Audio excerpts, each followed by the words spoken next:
আমরা ইলেকশন চাই, সিলেকশন চাই না। এই সরকার আসার পরে প্রথম কথা বলেছিল যে তারা সংস্কার করবে। আমি এখন দেখি প্রথম সংস্কারটা করা দরকার ছিল যেখানে মন্ত্রী, প্রধানমন্ত্রী, প্রেসিডেন্টরা বসে ওই চেয়ারগুলোর সংস্কার করা দরকার ছিল। কারণ ইতিহাস, বাংলাদেশ ইতিহাসীরা বলে যারা ওই চেয়ারে বসে ওরা আগে যাই থাকুক, চেয়ারে বসার পরে আউলা জাউলা হয়ে যায়। এই জন্যে নতুন সরকার আসলে এখানে ভালো করে পরিষ্কার টরিষ্কার করে জিনভূতের দোয়া পড়ে গলায় তাবিজ ফরাইয়া আমাদের দেশের উপদেষ্টা, মন্ত্রী, প্রধানমন্ত্রীকে বসাইলে কিছুটা হইলেও সঠিকভাবে দেশ চালাইতে পারবে। আজকে সমাবেশ কেন? নির্বাচনের দাবিতে না, নির্বাচন যে তারিখে দিচ্ছে এটা ঠিক আছে।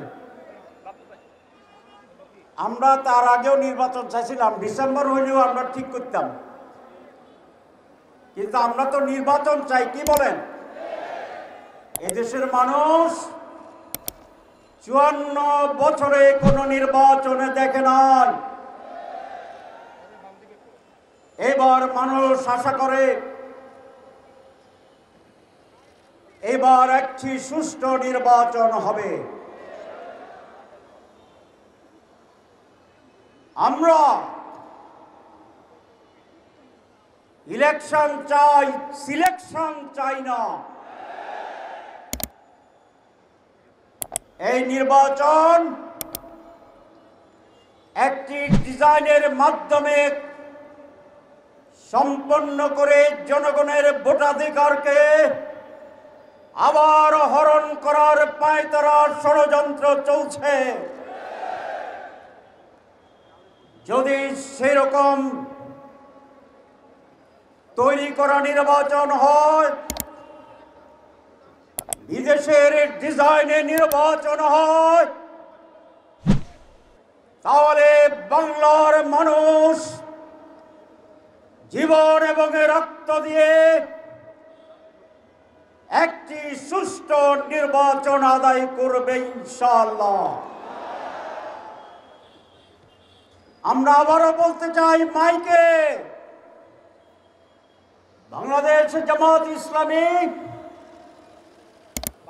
নির্বাচনে যেতে চায়, কিন্তু তার আগে সুষ্ঠু নির্বাচন হওয়ার বিষয়গুলো জনসমক্ষে উদ্ভাসিত হতে হবে, পরিষ্কার হতে হবে, আনন্দমুখর পরিবেশ তৈরি করতে হবে। সরকার যেই ঘোষণাপত্র দিয়েছে, একটি মাত্র দল অভিনন্দন জানিয়েছে, বাকি সকলে ইতিবাচক বলে বলেছে যদি এটা করা হয়, যদি ওইটা করা হয়, যদি ওইটা করা হয়, তাহলে মেজরিটি দল শর্তহীনভাবে এই ঘোষণাকে গ্রহণ করে না। নির্বাচনে আমরা বলেছি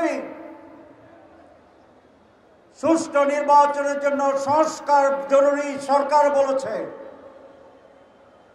প্রধান উপদেষ্টা বলেছেন, মাসের পর মাস সংস্কার কমিশন করে আমাদের প্রচুর সময় নিয়েছেন, ব্রেনস্টর্মিং হয়েছে। সব কিছুতে ঐক্যমত্য হওয়ার পরে তারা বলছেন এটার কোনো আইনি ভিত্তি নাই। তাহলে আইনি ভিত্তি যদি না থাকে তাহলে সংস্কার কি হয়েছে?